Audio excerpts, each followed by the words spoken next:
Hello, welcome back to Frogboy X1 Gaming. I'm Andrew, and I would like to talk about the PlayStation 5 Beta today. A little more in-depth than I have. Most of the stuff I've covered so far has been mainly the SSD upgrade. We will touch on that a little bit in this too.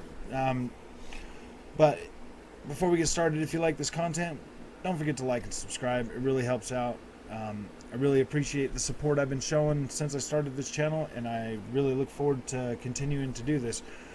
So let's talk about, I made a video yesterday talking about the potential setbacks of buying the Samsung 980 Pro SSD for an upgrade. It seems like this drive has been hit and miss for a lot of people, and I had looked in my box and found this pamphlet talking about a software that I need to download so that it can check the drive health, firmware update, rapid mode, and secure erase. So I went on about the rapid mode. Apparently there's 3 settings in that category, and one of them settings, rapid mode is not exactly the one I guess you would want, but there is another one that unlocks the full power of the SSD to allow it to run it the maximum capacity the whole time. So that is something that obviously you do need to be able to get this software on so that you can unlock that.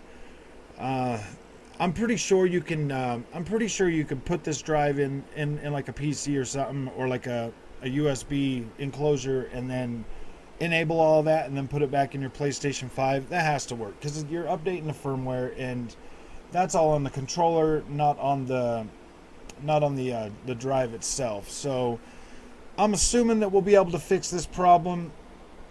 It might be a little bit tougher for some people to to buy one of those enclosures to do all this. Yes, it's going to be like $35-40 to do that, but I mean, at the end of the day, if you want to use a Samsung drive, that's just kind of the price you're going to have to pay. So I mean, you might get lucky and the firmware is already updated and it'll hit the 6600 megabytes a second, but other than that, yeah, that's basically your only other route.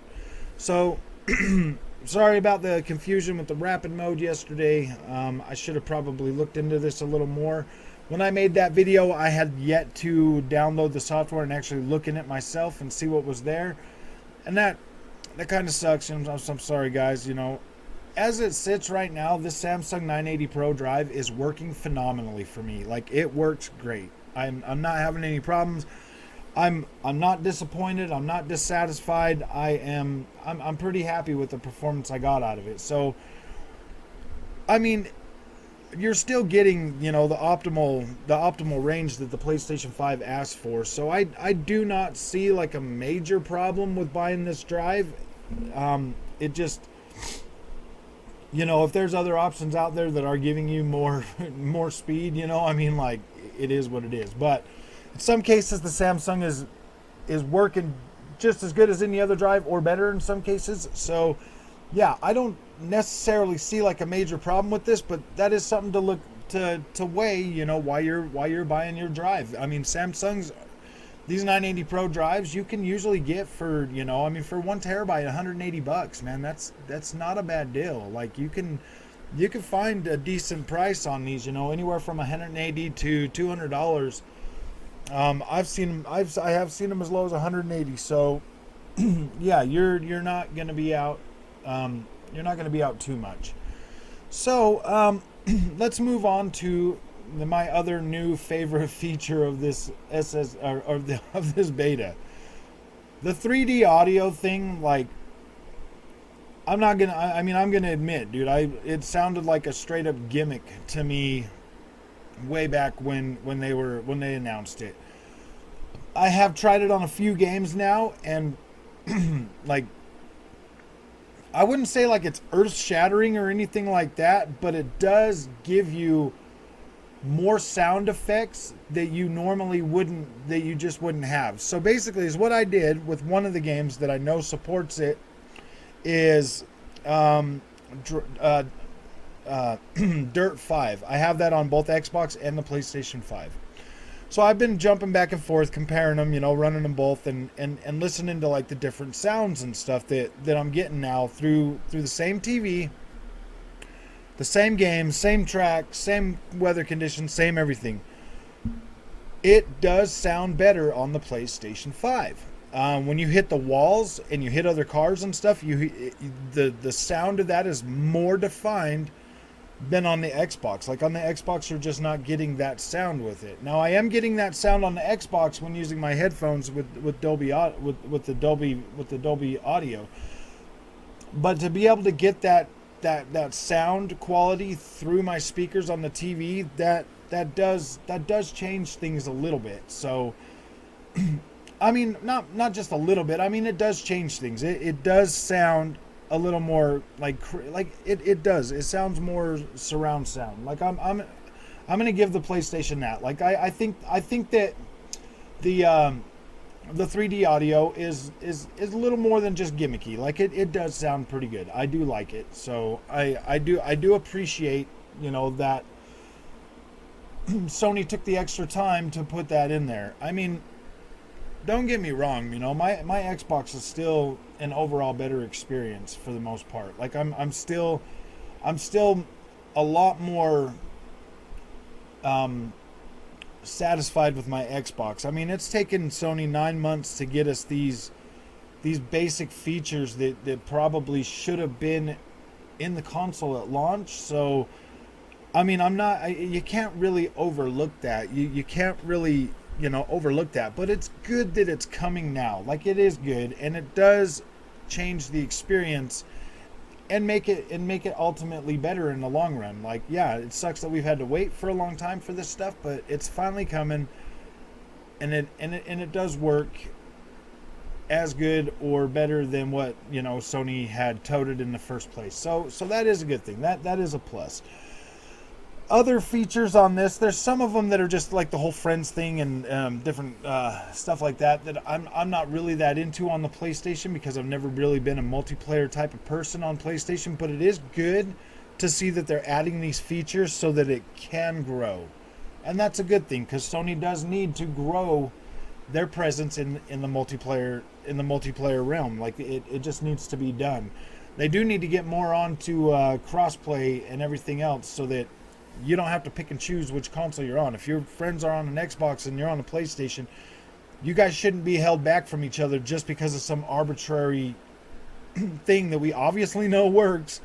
Developers have turned it on accident, like Rocket League, and it worked just fine. So there's nothing holding anything back except for Sony. Sony in that department is holding other gamers back from enjoying what they want to enjoy on the platform of their choice. I don't see any reason to not be able to have your platform choice without having to like it doesn't make any sense to me. Sony should welcome that. Sony should open up a little more. The PlayStation has always been a pretty closed off environment when it comes to gaming and stuff, and for the most part that's never really been a problem, because we never really knew that technology existed. But now that we know it works, and like we want it, we're gamers, we want it, we want our friends to be able to be wherever they want to be.